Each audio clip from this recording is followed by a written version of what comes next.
আসসালামু আলাইকুম এভরিওয়ান। আমরা এসেছি মরুভূমির চরে।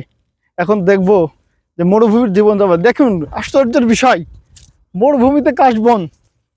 আশ্চর্যের বিষয়, মরুভূমিতে কাশবন, সেই বিশাল কাশবন। হ্যাঁ, মরুভূমিতে যে এত সুন্দর কাশবন হয়, এটা আসলে ভাবার নয়।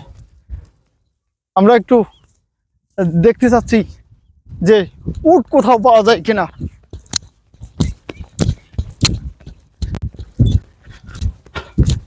সে কঠিন মরুভূমি, যেমন রৌদ্র, বালি, প্রচন্ড যে হিট,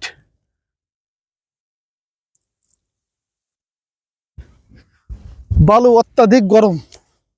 আপনাদেরকে দেখাবো অত্যাধিক গরম, অত্যাধিক গরম বালু। এর ভিতর যেন ধান দিলে মুড়ি হয়ে যাবে। প্রিয় বন্ধুরা, সাথেই থাকুন। সকলকে সাথে থাকার জন্য ধন্যবাদ, এবং আমাদেরকে সাপোর্ট করবেন, লাইক, কমেন্ট, শেয়ার করবেন। ধন্যবাদ সকলকে।